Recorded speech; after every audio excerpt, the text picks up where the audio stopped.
Oke, assalamualaikum. Semuanya, semangat pagi. Eh, saya sangat bahagia dan gembira ya melihat kalian dari pagi sampai sekarang itu masih semangat untuk belajar dan juga untuk berlatih. Baik, saya akan membawakan materi yang ketiga yaitu prosedur kesehatan, keselamatan dan keamanan di tempat kerja. Dan materi ini sangat penting untuk melanjutkan materi pertama. Materi pertamanya itu bekerja sama dengan mitra kerja dan pengunjung. Dan yang kedua bekerja dalam lingkungan sosial yang berbeda.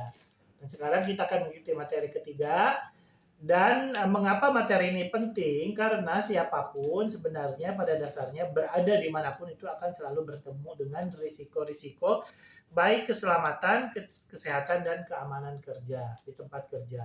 Nah, bagaimana dengan museum? Tentu saja, museum itu salah satu tempat yang dimana di situ terjadi risiko-risiko, bisa jadi kecelakaan, bisa terjadi sakit, orang sakit, bisa terjadi ketidakamanan, ada kriminalitas, dan sebagainya. Mungkin ada terorisme juga, bisa jadi kan? Nah, bagaimana sih prosedurnya? Nah, kalau kita menjadi pemandu museum yang profesional, kita harus kompeten dalam memahami dan mengikuti serta mengkomunikasikan prosedur keselamatan, kesehatan, dan keamanan di tempat kerja. Oke, sekarang kita akan masuk ke beberapa submateri. Materi pertama adalah identifikasi risiko-risiko tadi, ya. Yang kedua adalah bagaimana pencegahannya. Yang ketiga, bagaimana penanganannya. Dan yang keempat itu pemulihannya. Yang kelima, bagaimana mengkomunikasikan. Bagaimana cara mengkomunikasikan keselamatan, kesehatan, keamanan kerja, baik kepada lingkungan kerja maupun juga kepada pengunjung. Oke, kita akan mulai brief materinya. Nah, bagaimana cara mengidentifikasi? Yang disebut identifikasi adalah kita bisa membuat list atau daftar kira-kira apa saja yang mungkin mengganggu keamanan, kenyamanan, dan ketertiban. Ya, misalnya kalau museumnya berada di puncak gunung, gunungnya gunung berapi aktif, berarti di situ ada risiko apa? Betul, ada risiko letusan gunung. Kalau kita jadi pemandu museum dan museumnya di pinggir pantai, ada risiko apa? Betul, ada risiko tsunami atau rob juga bisa terjadi. Dan masih banyak risiko lain, bisa jadi risiko kebakaran, kemudian kerusuhan, demonstrasi, terorisme, itu semua ada banyak risiko. Tentu saja kita sebagai pemandu museum yang profesional bertanggung jawab terhadap apa yang terjadi di lingkungan kita, khususnya di museum. Bagaimana kita bisa mengkondisikan, mengkomunikasikan, mengatur, dan mengendalikan kondisi supaya semua terkendali.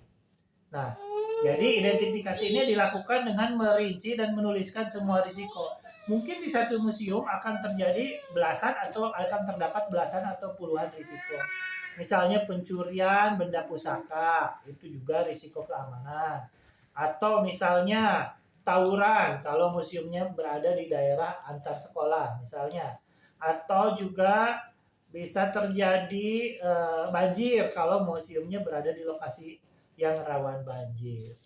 Nah, setelah semua dirinci, kita harus bisa membuat uh, prosedur pencegahan. Pencegahannya bagaimana? Jika terjadi genangan air seperti apa? Jika ada kebakaran seperti apa? Apakah nomor pemadam kebakaran sudah diketahui semua orang, semua staf di situ? Apakah di setiap tempat sudah ada APAR ya, alat pemadam api? Apakah di setiap ruangan sudah ada sprinkler untuk pendeteksi kabut dan juga penyembur airnya? Kita semua harus bisa mendeteksi. Apakah kita sudah punya jalur evakuasi jika terjadi bencana gempa bumi dan di mana titik kumpul atau assembly point-nya? Nah, itu semua masuknya ke kategori pencegahan.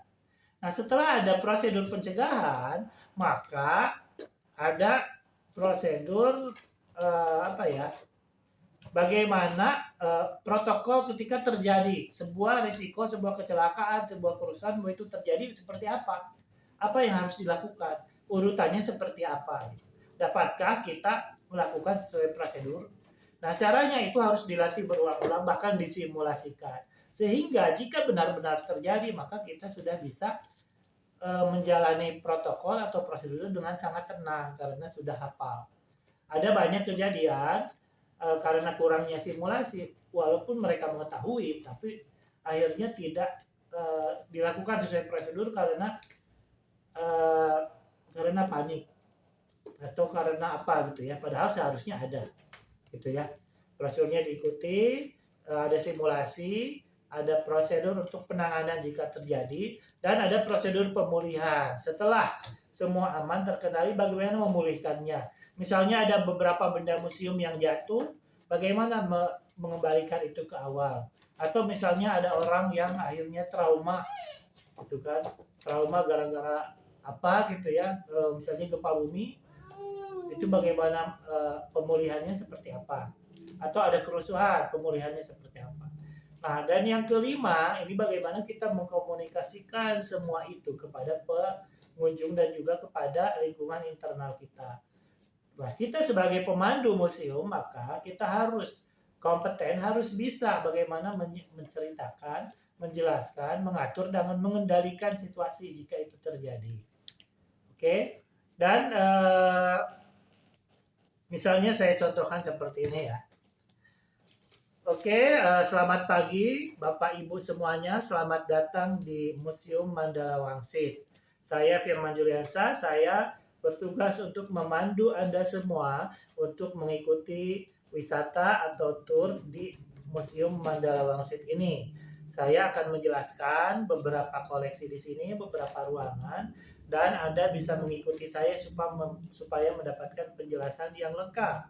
Tetapi sebelum saya memulai untuk penjelasan, saya merasa wajib untuk menyampaikan bahwa di tempat ini terdapat beberapa risiko keamanan, keselamatan, dan kesehatan. Karena itu saya perlu menjelaskan secara singkat. Risiko keamanan di sini yaitu adanya kemungkinan kebakaran dan gempa bumi. Sementara untuk risiko kesehatan itu masih pandemi COVID, dan untuk risiko keamanannya itu di sini cenderung aman karena sekuritas kita aman, kita sudah sistem sekuritasnya sudah cukup tangguh atau andal. Nah, untuk prosedur keamanan jika nanti terjadi gempa atau apa, maka adalah seperti ini. Dan jika terjadi untuk kesehatan, maka kita sudah mengikuti protokol kesehatan CHSE yang sudah mungkin Bapak Ibu pahami. Jadi pertama menjaga jarak, yang kedua mencuci tangan, kemudian juga memakai masker. Pokoknya 5M-nya kita terapkan. Itu saja, kita akan masuk ke materi berikutnya setelah ini. Terima kasih. Sampai jumpa dan selamat menyimak. Oke, see you.